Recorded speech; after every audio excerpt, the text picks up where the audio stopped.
अधिकारी कक्ष, मुख्यमंत्री कक्ष, सन्माननीय मंगेश दादा चिवटे. मंगेश दादा, मी आपणास विनंती करतो की आपण या मंचावरती आपले मनोगत व्यक्त करावे. सन्माननीय मंगेश दादा चिवटे.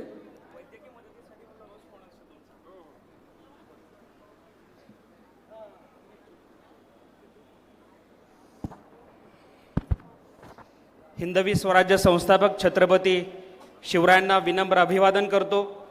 पुण्यश्लोक अहिल्यादेवी होळकरांच्या चरणी नतमस्तक होतो.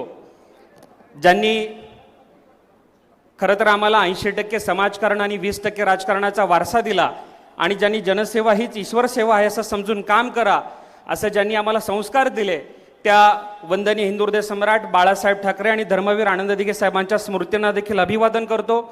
आज या व्यासपीठावर उपस्थित राज्याचे धडाडीचे माजी उपमुख्यमंत्री श्री अजितदादा पवार साहेब, आदरणीय आपल्या लाडक्या नेत्या आणि उत्कृष्ट संसदपटू आदरणीय सुप्रियाताई सुळे आणि व्यासपीठावरील सर्वच मान्यवर, मी प्रथमतः आदरणीय आमच्या देवकाते नानांचं मनापासून आभार व्यक्त करतो की त्यांनी आवर्जून मला आज या कार्यक्रमासाठी निमंत्रित केलं आणि सनेनी तर आग्रहच केला होता की आपण आवर्जून या कार्यक्रमाला आलं पाहिजे, तुमचा पुरस्कार देखील देणार आहेत आणि या कार्यक्रमाच्या निमित्तानं राज्याची जी महत्त्वाकांक्षी योजना बनू पाहते या मुख्यमंत्री वैद्यकीय सहायता योजनेची थोडक्यामध्ये आपण माहिती देखील लोकांपर्यंत दिली तर मला वाटतं या ठिकाणी माझं येणं देखील सार्थक होईल, कारण या योजनेच्या माध्यमातून हजारो रुग्णांचे प्राण मित्र आता वाचतायत आणि म्हणून या योजनेच्या अनुषंगानं थोडक्यात माहिती देण्यासाठी मी तुमच्यासमोर मुद्दामहून आलो आहे.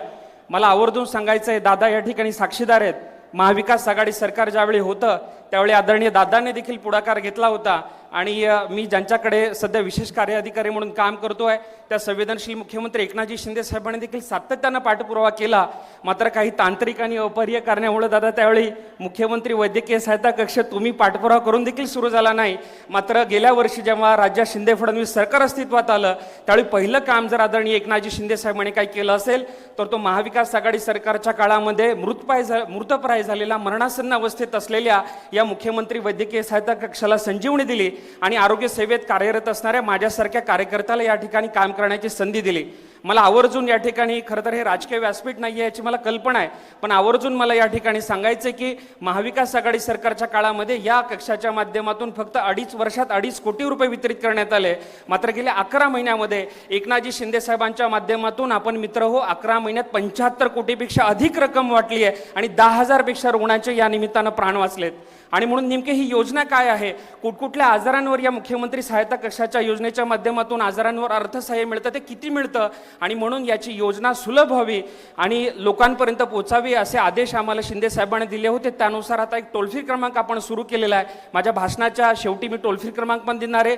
आता टोल फ्री क्रमांकावर दादा जर आपण एक फोन केला तर आपल्याला एक SMS येतो. तो SMS ओपन केला की मुख्यमंत्री सहायता निधीचा फॉर्म तुम्हाला प्राप्त होतो. तो फॉर्म जर तुम्ही व्यवस्थितपणे भरला तर आपण ऑनलाईन पद्धतीनं दादा त्याची पडताळणी करतो, ऑनलाईन पद्धतीनं त्याला अर्थसहाय्य मंजूर करतो आणि ऑनलाईन पद्धतीनं संबंधित रुग्ण ज्या रुग्णालयामध्ये ॲडमिट आहे त्या रुग्णालयाच्या खात्यावरती रक्कम देखील जमा करतो. आणि म्हणून बारामतीच्या इंदापूरच्या दत्तामामा इथं आहेत निलेश लंके साहेबांचं देखील खूप मोठं आणि सातत्यानं त्यांचा पेशंटसाठी फॉलोअप असतो. आता दत्तामामा इंदापूरच्या पेशंटनी, बारापूरच्या पेशंटनी, बारामतीच्या पेशंटनी मुंबईत यायचं, मंत्रालयात रांगेत उभं राहायचं, दिवस घालवायचा अजिबात गरज नाही. आपण ऑनलाईन पद्धतीनं अर्ज भरू शकता आणि ऑनलाईन पद्धतीनं ही मुख्यमंत्री वैद्यकीय सहायता योजनेचा लाभ घेऊ शकता. मित्रांनो, समाजामध्ये काम करत असताना आपण बघतोय सातत्यानं टीव्हीवर आपण पाहतो, बातम्यांमध्ये वाचतो की आपली एखादी गावाकडची गृहिणी असते, गॅस शेगडीचा स्फोट होतो, स्टोवचा स्फोट होतो, बर्निंग पेशंट ज्याला आपण जाळले भाजलेले रुग्ण म्हणतो, अशा पेशंटसाठी पण यापूर्वी कधीच मुख्यमंत्री सहायता निधीचा या आजारामध्ये निकषामध्ये समावेश नव्हता. अशा आजारांना देखील आता आपण 50,000 ते 1 लाख रुपये मदत देतोय. त्याचबरोबर एखादा आपला शेतकरी जेव्हा शेतात काम करायला जातो, DP करताना लावताना त्याला एखाद्या वेळी विद्युत अपघात बसतो आणि म्हणून त्या वेळी विद्युत अपघात झालेल्या रुग्णाला देखील आता आपण 50,000 ते 1 लाख रुपयापर्यंत अर्थसहाय्य देतोय. सर्वात महत्त्वाचं म्हणजे आपल्या घरातील जी वयोवृद्ध मंडळी आहेत, ज्येष्ठ मंडळी आहेत, या ठिकाणी 2-3 माझ्या आजी आजोबांच्या वयांचे काका दिसत आहेत, आजी दिसत आहेत. आपल्याला नेहमी 60-70च्या वयामध्ये गुडघ्याची वाटी बदलण्याची शस्त्रक्रिया करण्याची असते किंवा खुब्याची रिप्लेसमेंटची शस्त्रक्रिया असते, त्याला हिप रिप्लेसमेंट म्हणतो आपण किंवा नी रिप्लेसमेंट म्हणतो, त्याला देखील आता दादा आपण मुख्यमंत्री सहायता निधीमधून तब्बल 1,00,000 रुपयांपर्यंत अर्थसहाय्य करतोय.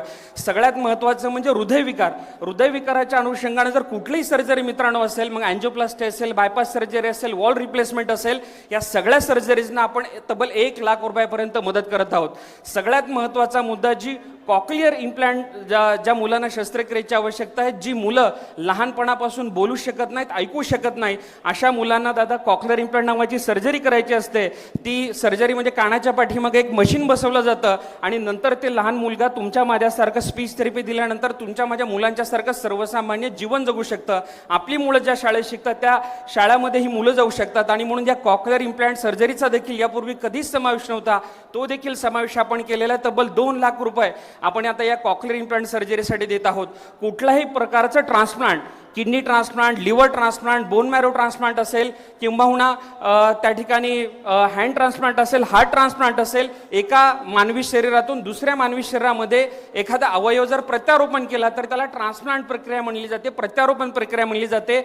या सगळ्या प्रत्यारोपण सर्जरीसाठी, ट्रान्सप्लांट सर्जरीसाठी आता आपण 2,00,000 रुपये या ठिकाणी मुख्यमंत्री सहायता निधीमधून देत आहोत. आणि सोबतच आपण दिल्लीमध्ये केंद्राचा जो प्रधानमंत्री सहायता निधी आहे त्या अंतर्गत देखील वैद्यकीय सहायता मिळवण्यासाठी अजून वाढीव मदतीसाठी प्रयत्न करत आहोत. कारण कुठलीही ट्रान्सप्लांटची सर्जरी करायची असेल तर जवळपास 10-12 लाखापासून लिव्हर ट्रान्सप्लांटसाठी 20-22 लाखाचा खर्च आहे, तर हार्ट ट्रान्सप्लांटसाठी त्या ठिकाणी 36 लाखाचा खर्च आहे. परवाच एक दादा आपल्या काटेवाडीची केस आली होती, किडनी ट्रान्सप्लांटचा पेशंट होता, आडनाव देखील मला वाटतं त्याचं तावरे की काहीतरी होतं, मला आठवतंय. त्या पेशंटला आपण किडनी ट्रान्सप्लांटसाठी 2,00,000 रुपये मंजूर केले आणि त्याला मुसळे साहेबांनीच आपल्या कार्यालयातून फॉलोअप घेतला होता. तर अशा पद्धतीने एक खूप चांगली योजना आता लोकांपर्यंत मला वाटतं या निमित्तानं पोहोचते. आणि म्हणून जाता जाता मी टोल फ्री क्रमांक या ठिकाणी देतोय. तत्पूर्वी अजून एक मला आवर्जून या ठिकाणी सांगायचं आहे दादा, की आदरणीय एकनाथजी शिंदे साहेबांनी ठाण्यामध्ये नो कॅश काउंटर रुग्णालय सुरू केलंय. धर्मवीर आनंद दिघे साहेबांच्या नावे आणि आपल्या मातोश्री गंगोबाई संभाजी शिंदे यांच्या नावे ठाण्यामध्ये महाराष्ट्रामध्ये पहिलं 2 नो कॅश काउंटर रुग्णालयामध्ये सुरू झाली आहेत. आमच्या ठाण्यामध्ये जर कोणीही तुम्ही आला, फक्त आधार कार्ड आणि राशन कार्ड पिवळं किंवा केशरी असणं गरजेचं आहे. त्याची दादा स्ट्रेस टेस्ट फ्री आहे, ECG फ्री आहे, 2D फ्री आहे, अँजिओप्लास्टी फ्री आहे, बायपास फ्री आहे, वॉल रिप्लेसमेंट फ्री आहे, त्याचं राहणं जेवण फ्री आहे. आणि त्याच्यासोबत जो एखादा नागरिक, त्याचा अटेंडंट जो येईल, त्याचा नातेवाईक, त्याचं देखील राहणं जेवण फ्री आहे. अशा पद्धतीची एक व्यवस्था आदरणीय शिंदे साहेबांनी धर्मवीर आनंद दिघे साहेबांच्या नावे केली आहे. एवढंच करून ते थांबले नाहीत, तर मातोश्री गंगोबाई संभाजी शिंदे त्यांच्या आईचं निधन देखील अशाच आजारपणामुळे झालं होतं, तर त्यांच्या नावे देखील आदरणीय एकनाथजी शिंदे साहेबांनी एक सुसज्ज असं रुग्णालय उभं केलंय. छोट्या मोठ्या कुठल्याही प्रकारच्या सर्जरीज 1100 प्रकारच्या या रुग्णालयामध्ये मोफत होतात. आणि महाराष्ट्रातील कुठलाही नागरिक, मग बारामती असो, इंदापूर असो किंवा आपल्या पंचक्रोशीतला कुठलाही असो, त्या ठिकाणी ठाण्यामध्ये येऊ शकतो. आणि आपले नी रिप्लेसमेंट आणि हिप रिप्लेसमेंट पण आता पूर्णपणे 1 रुपया आमच्या ठाण्यामध्ये लागत नाही. अशा पद्धतीचं रुग्णालय या ठिकाणी शिंदे साहेबांनी सुरू केलं. मला असं वाटतं की आपल्या आईवडिलांच्या नावे किंवा गुरूंच्या नावे आपण जी स्मारकं करतो, मला असं वाटतं ही जिवंत स्मारकं अशा पद्धतीनं रुग्णालयांच्या सारखी जर तयार केली तर मला वाटतं खूप मोठी रुग्णसेवा या निमित्तानं होऊ शकते. आणि म्हणून या ठिकाणी मी आता शेवटी टोल फ्री क्रमांक देतो, तो सगळ्यांनी नोट डाऊन करावा ही विनंती या निमित्तानं करतोय. 8650 मराठीमध्ये सांगतो, 8650 567 567 8650 567 567 हा टोल फ्री क्रमांक मुख्यमंत्री सहायता निधीचा आहे. या क्रमांकावर जर तुम्ही डायल केला तर एकाच वेळी एवढ्या लोकांनी जर डायल केला तर तो हँग होऊन जाईल, थोड्या वेळाने करा. तर या नंबरवर जर आपण डायल केला तर तुम्हाला एक SMS प्राप्त, एक कॉलर ट्यून 10 सेकंदाची ऐकू येईल. त्याच्यानंतर एक SMS प्राप्त होईल आणि तुमच्या मोबाईलवर मुख्यमंत्री वैद्यकीय सहायता निधीचा फॉर्म येईल. आणि हा मला असं वाटतं की आपल्या नातेवाईकांपर्यंत, लोकांपर्यंत, गावागावात जर ही माहिती गेली तर मला वाटतं एकही रुग्ण हा रुग्णसेवेपासून वंचित राहणार नाही. मध्ये दादा एक बातमी दैनिक सकाळनं प्रकाशित केली होती की गेल्या 11 महिन्यामध्ये सर्वाधिक मदत कुठल्या आमदाराने नेली, तर राष्ट्रवादी काँग्रेसच्या आमदाराचाच पहिला क्रमांक आहे, निलेश लंके यांचा. आणि त्यानंतर दुसरा क्रमांक आहे तो दत्तामामा भरणे यांचा. आठवड्यातून एक दिवसही असा जात नाही की दत्तामामांचा मला फोन येत नाही की मंगेश हा पेशंट आहे, तो पेशंट आहे, याला ही मदत हवी.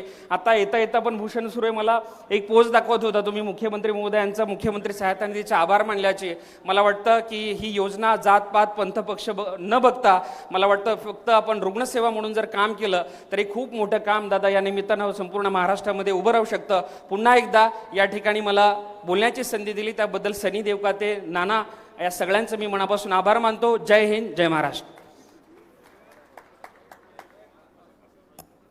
धन्यवाद साहेब. खऱ्या अर्थानं या कार्यक्रमाच्या निमित्तानं मुख्यमंत्री सहाय्यता निधी कक्षातून कोणकोणत्या योजना आणि कशा पद्धतीनं मदत मिळू शकते या संदर्भात आपण सविस्तर माहिती दिलीत. यानंतर